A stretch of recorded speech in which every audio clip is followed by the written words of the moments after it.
White hoe, reparations, spit 5 bands, shout out the nation. I got glocks, fucking education. I got thoughts, got them in rotation. You could get mocked if I hear that you hating. It's crazy how niggas be fucking with Satan. No weed, no sleep, these niggas broke and goofy. Baby, you thick, let's make a movie. When I get a kid, I'ma drip him in Gucci. You niggas funny, like Pootie. I heard your tape, that shit was dookie. My new bitch ball, nigga like Fousey. I don't like to talk, I just get to shooting. Reparations, spit 5 bands, shout out. I got thoughts, got them in rotation. You can get mocked if I hear that you hating. It's crazy how niggas be fucking with Satan. No weed, no sleep. These niggas broke and goofy. Baby, you think, let's make a movie. When I get a kid, I'ma drip him in Gucci. You niggas funny, like Pootie. I heard your tape, that shit was dookie. My new bitch ball, nigga like Fousey. I don't like to talk, I just get to shooting.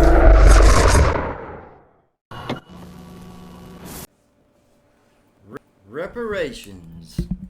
Reparations. We've been hearing a lot of talk about reparations. Well, a guy that I had an interview with once before, along with the Bible Go-To guy, he wanted to talk about reparations and why he feels that the white man should pay reparations. Well, we just did a Zoom call, and I want to share it with y'all. It's about reparations. All right. All right, here we go. Tell everybody your name again in case they've forgotten. Okay, I am Alexander Ohnemus. As I have said previously, I was in the debate against the Bible Go-To guy, who I respect a lot, very respectable guy. I debated him. So now for this interview would be very nice. Well, you have been shooting questions to me through text message, and this one right here kind of, I said, well, I got a little time this afternoon. I'm getting off work in just a little bit, so let's go ahead and let's talk about this topic that you want to talk about, reparations, and why you believe white people owe reparations. Now, let me get this right. Now we're talking about not reparations to the Indians, the powwow Indians, but reparations to the black people, right? Well, that is not necessarily the case. I mean, reparations to whatever race that's not white people, because white supremacy affects the entire world, and I can explain that later. But reparation, and that is why whites must be, and my beliefs are all very mainstream beliefs. My university people would agree with me. Sac State is my university. Everything I believe as far as race relations is all shared between me and my university. So all the stuff I'm saying is not controversial where I live in California. All right, let me ask you this. Did you maybe get some of your thinking from that university? Well, I have never watched an entire anti-racism lecture. I never have, or I'm not that big on watching lectures altogether, since my attention span is, well, kind of short or kind of small. So most of my ideas just come straight from myself, because I think critically, or I like to think I think critically. And then those ideas come to me, and then I examine the situation and I try to think of good solutions. So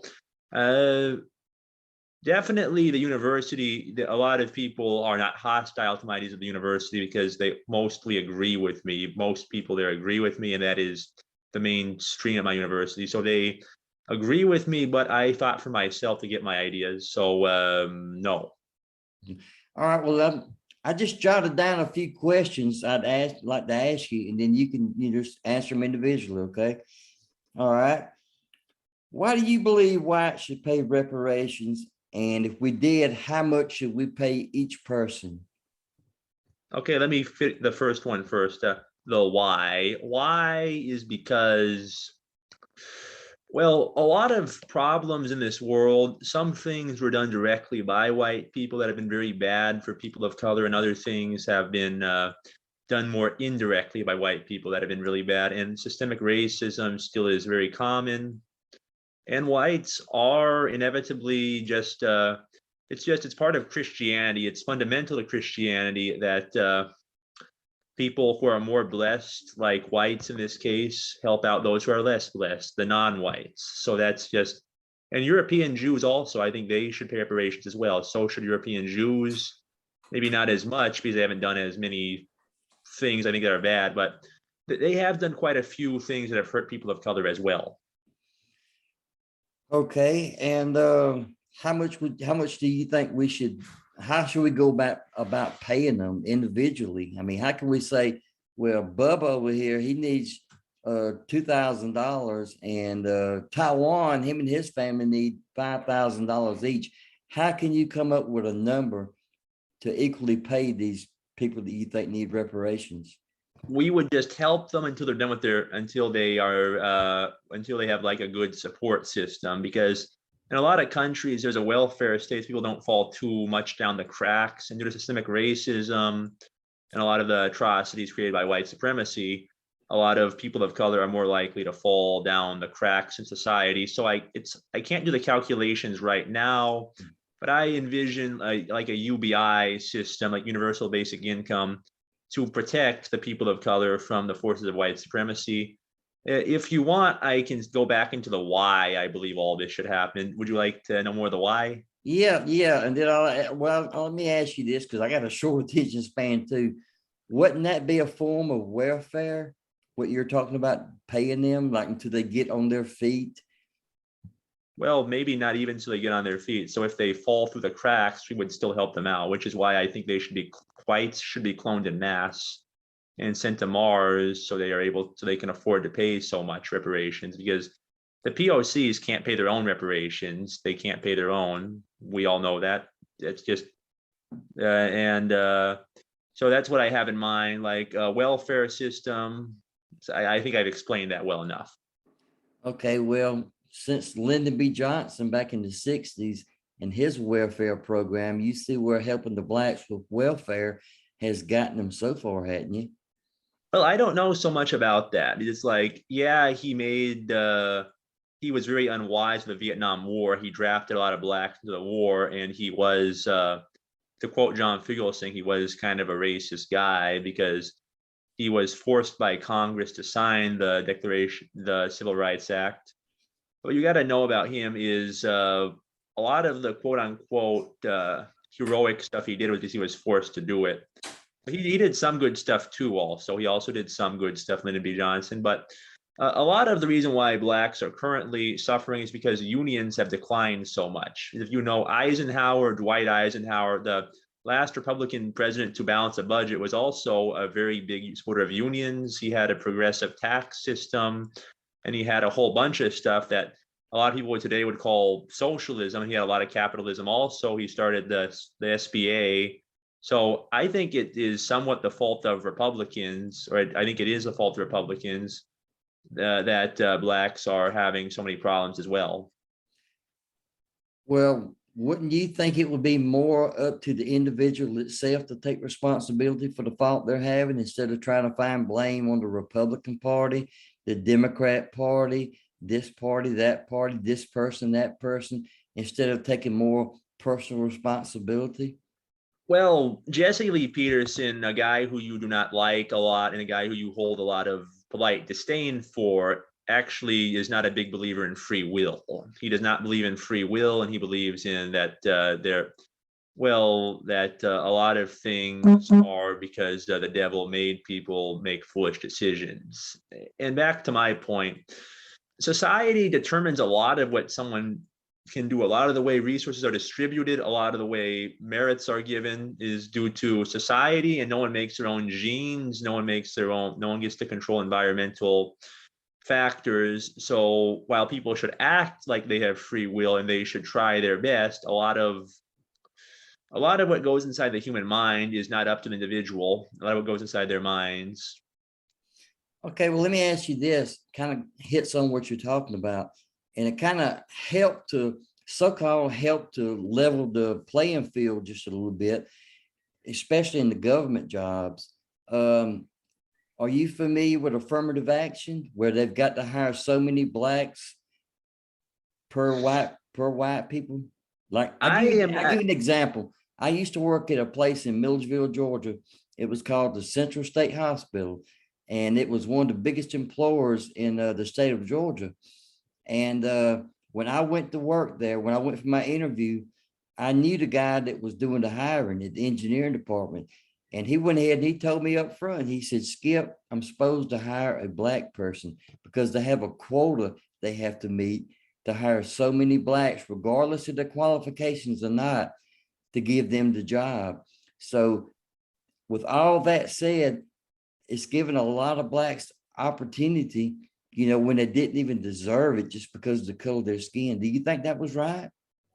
I am actually not a big supporter of affirmative action. I think that it used to be a useful system, and it's important, and it can be very valuable that someone working on a job is the same color of the person who is getting the services. That can be very good because human nature is racially tribal. But however, I think the UBI system for the people of color is a lot better of a thing because affirmative action often it was useful for a very long time, but now it's just I am an anti-racist, but I'm not that fond of that because a lot of people show legitimate concerns on both the left and right about it being a bad idea. And while there is systemic racism, it is so deep that the blacks it's unwise to put someone in a job that they're not ready for, because systemic racism is so deep. We just have to accept that meritocracy is a necessary evil, and we just have to kind of try to work around that. Okay, well, getting back to your unions, you was talking about the unions earlier. Isn't a black just as capable as a white? Like, I'll give you another example here where I live in Augusta. There's a lot of plant work, big plant work, where they need pipe fitters, they need engineers, they need electricians, and you have to go through a union to do that. And there's probably just as many, if not more, black people down here that's making good union scale, and they're able to go to work for the union. So are you saying in any kind of way that blacks have a less opportunity to work for a union, or just not smart enough to work for a union, or they don't know how to go to work for a union, or what? I think societal forces definitely put blacks at a disadvantage. Society and sociological and psychological forces that derail black success are often a product of systemic racism. With that in mind, I think that unions are always going to be an effective way. During Eisenhower's time, there was no affirmative action, but there were loads of unions. And before affirmative action was ever thought of, there were a lot of unions. And although I think affirmative action was a very effective way to handle things back in the day, nowadays, I think because systemic racism is so deep, it only makes things worse. And reparations are a must, but affirmative action I don't think is that useful of a thing. So no, I think that blacks are as capable as whites, even though they are being obviously affected by systemic racism, which is a very powerful sociological and psychological force on someone. So I take it you agree with me that the not the reparations, but the affirmative action, it was really doing it in service to the unqualified blacks, giving them a job that they weren't prepared for to begin with to do. So they were setting them up to fail, what it seems like, don't it?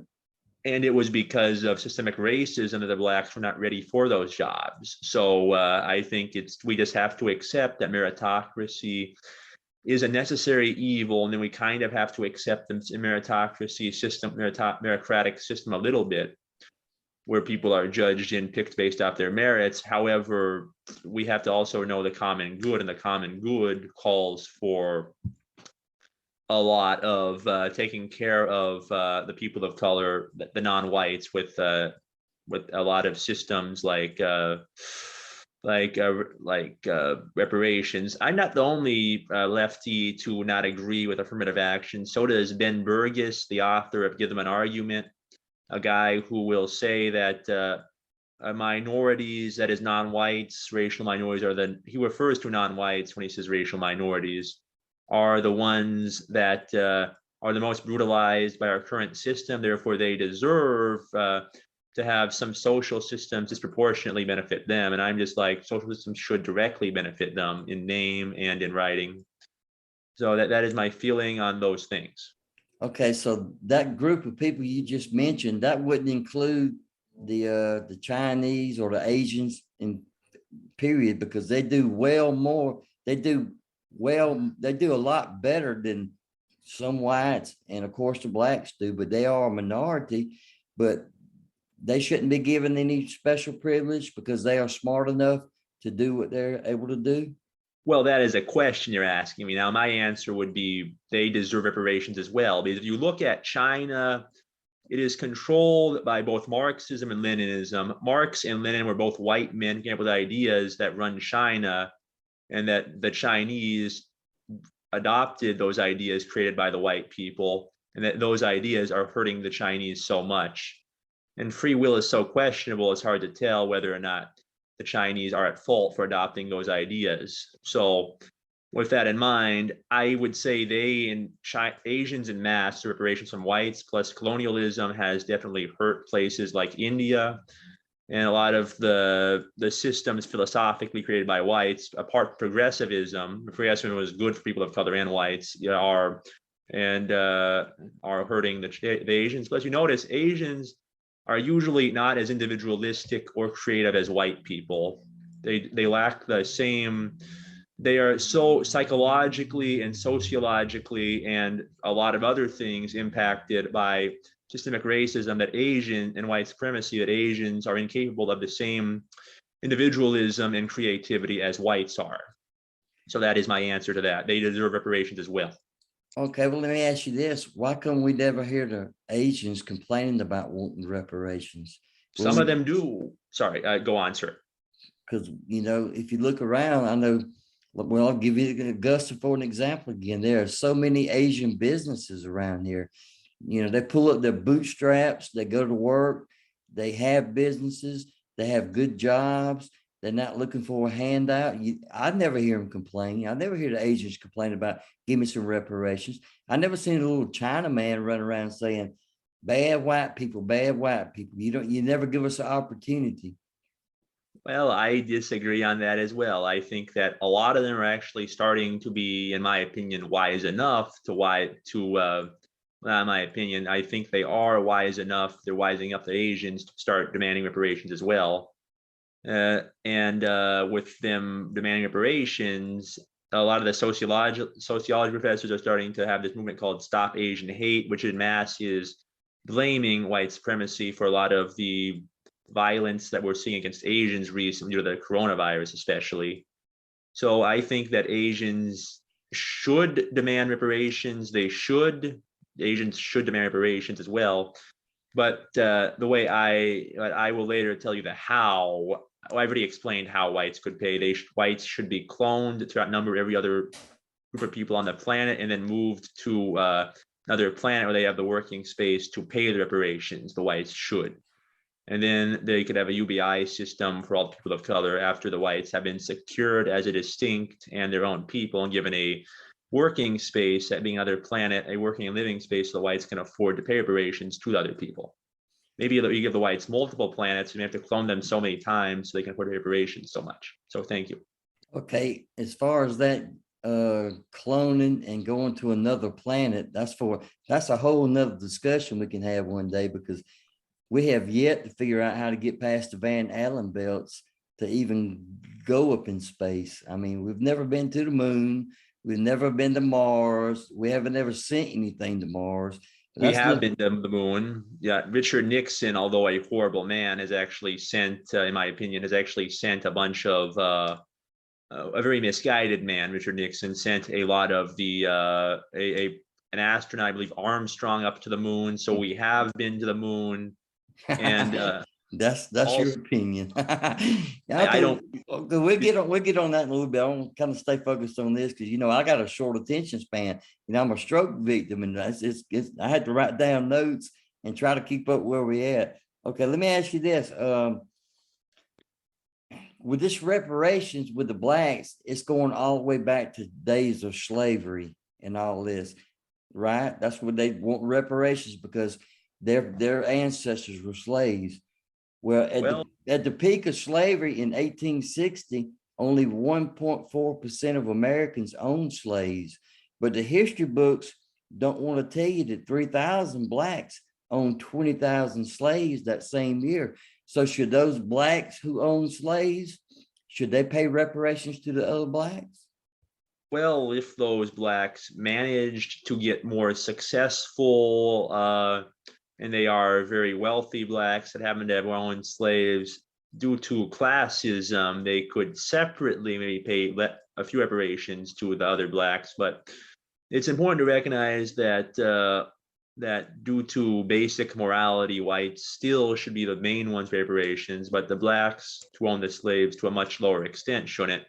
Plus, Jim Crow affected wealthy blacks as well. So did redlining, sort of the whole bunch of stuff, the whole bunch of systemic racism affects wealthy blacks as much as it does poor blacks. Well, that redlining, that's a joke. I did a story here a while back on one of the wealthiest neighborhoods, the wealthiest black neighborhood in the country around Washington, D.C., and how some of the black people who live there are complaining about redlining, not being able to sell the properties, when at the same time, they've got a high crime rate there and nobody wants to move there. So they're not going to be able to get the price that they want for their property. So this redlining sentence, because they're black, that's just another excuse for the out of control blacks that this defunding the police, which they're all for in that area, are talking about. Well, let me respond to that. Yeah, go ahead. Well, a lot of why blacks commit crimes and why they act violent at times is because they are deeply sociologically and psychologically affected by white supremacy and systemic racism still. That's why they commit crimes like that, because no one gets to pick their environment or their genes or anything like that. So the forces of systemic racism and white supremacy cause blacks to commit crimes, and they need to be held unfortunately, they got to be held accountable for what they're doing to an extent, because they got to be discouraged from doing it again. But they should be stopped. They should mercifully be stopped what they're doing. They should be held in captivity for a few times until they can rehabilitate themselves out of control blacks and then join society correctly. And then we should make prison conditions a lot more humane than they currently are, and we should make police a lot more humane as well. Because police, if someone is resisting arrest, for one thing, the police should have a humane way to stop them, like with a net or a tranquilizer gun, instead of with trying to choke them to death. That's the way police should do it, and that is my response to what you call the out of control blacks. So, what do you what example can you give me here in America? Now we're talking about just in America, of white supremacy in 2022. Show me some kind of example of white supremacy right now. Well, whether you like it or not, whites just have a lot of supremacy structures. Like, for instance, in schools, when they teach history, the main curriculum is of white heritage, of white culture and things like that. And you mostly learn about white people, and so many mainstream things are dominated by white people that whites just are taking control of stuff and dominating stuff. Plus, a lot of genetic research is simply based around white people. Genetic research is, plus there still are after effects of slavery and Jim Crow. If you go down to the South, there are a lot of blacks living in conditions that are just like slavery, where they don't have enough time or energy to get out of the enslaved conditions. They just have to live in cabins like back in the slave days, the poor blacks back in the South. And although in fear, and then they still are suffering. Plus, a lot of the anti-discrimination laws, they get lifted, blacks are going to, in practice, actually have a lot less freedom, because if a black guy or a black person is wandering around trying to get a living space or trying to get something, and everyone has the right to discriminate against him, he will not be able to be that successful. A black guy or a black lady or a black person will not be that successful in situations like that. Well, see, I think you forget I live down here in the South. I live in Georgia, and I live in a black neighborhood, matter of fact. And it has to do with pulling up your own bootstraps and bettering yourself, and they all have an opportunity to go to school. I see the school bus pass by the house or where I live every day. picking up all these black kids and that going to school. They need to learn mathematics, English, basic skills, and then get them go to vocational school, learn them a good trade, and they have the same opportunity as the whites and the Asians and everyone else. I think we have to quit making excuses for why the blacks aren't successful, when if you look, there are some successful blacks. So how can we say, well, they successful, why come these blacks aren't successful? Well, a lot of states that have outlawed affirmative action, such as California, unfortunately, well, not unfortunately, I think affirmative action is a bad move. A lot of people, unfortunately, have a negative impression of Black people because the Blacks are heavily affected by white supremacy, sociologically and psychologically, commit a bunch of crimes. So, but then you have then people just don't have enough empathy for those Blacks who commit those crimes. They should realize those Blacks are suffering deep down. That's why they commit the crimes like that, because they are suffering due to forces of white supremacy, and which are sociological, psychological, and neurological, because those are very deep forces. That, and what you should also consider is that, what else was what was your question again? I think I described it very well, right? You did a good job, but let me ask you this: is it the white supremacists' fault that the blacks are living in housing projects and aren't bettering themselves, or are the white supremacists holding the blacks back to where they can't better themselves and get out of these housing projects in low rent areas? Sorry, I got someone calling on me. I'm doing something very safe right now. Someone just keeps knocking on my door really hard. Okay. Okay. Let me put this down a little bit. Yes, in the interview now. Sorry. Yes. What are you talking about? Very ethical man decides to a school. This is regarding USSI. Oh God. Who is that for? A man who I had no problems with, who works at my school, so we're doing an interview together Okay. for a Okay. class. Can you talk to this? Don't lock the door, so if they need anything from you, I need to get you on the phone, okay? Okay, wait. Okay, I'm sorry, Skip, I'm back. I had to step out for a few minutes. What was your question again, Skip? I try to be very civil. What's your question? Well, I guess I want to know, are the white supremacists of 2022, are the white supremacists today the reason why the blacks aren't able to move out of the housing projects and want to have a better education and learn a trade and better themselves? Is it a white supremacy the cause of that?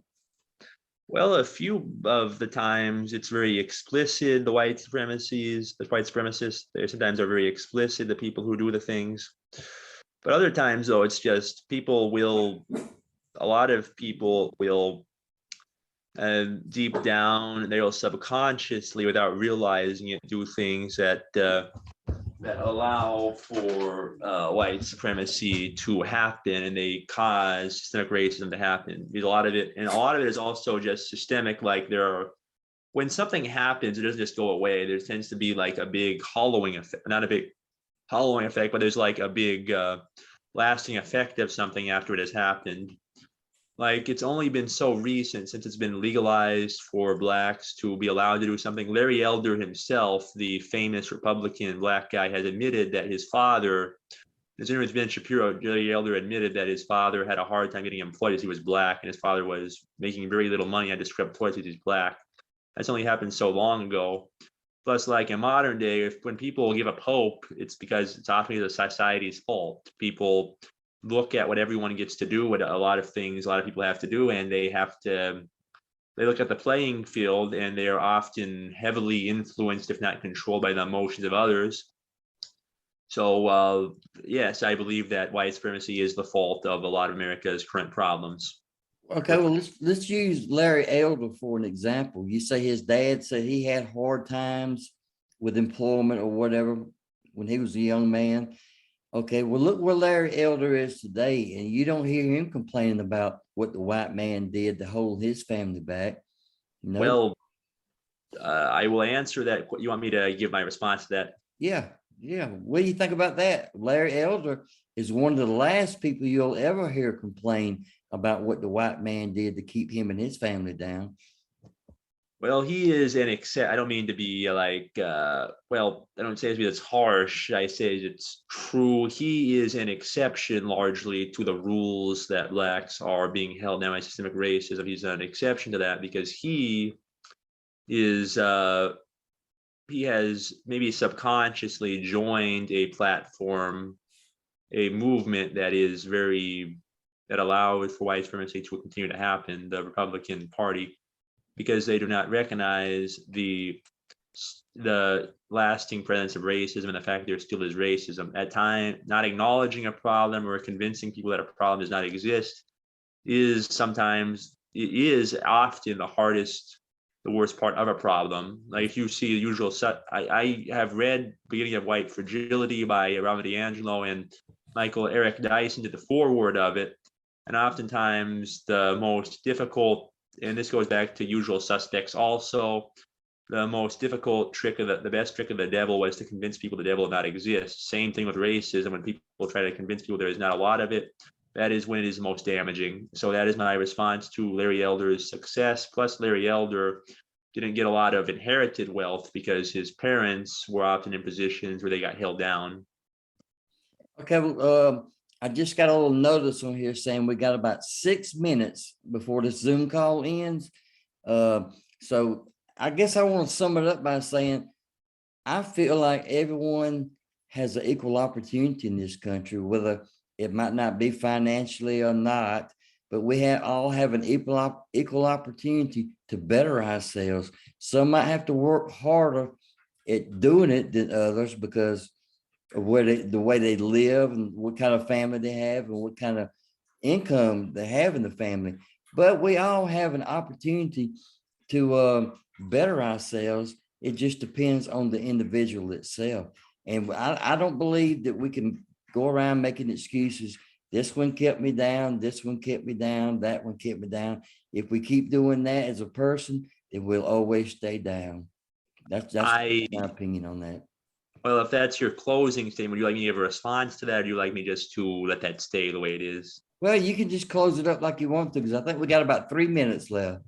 Oh, God. Well, then I'll just say that people should be very mindful of sociological and psychological and a whole bunch of forces around them. And calling out something as a bad thing is not necessarily, is not mean that you're not going to work hard. I think that, and oftentimes, as Dr. Umar Johnson, a famous anti-racist educator and Pan-Africanist, points out, the fact that blacks tend to focus so much more on sports than on science or math or things that are important like that is because of the effects of slavery and the effects of that back in the day, blacks needing to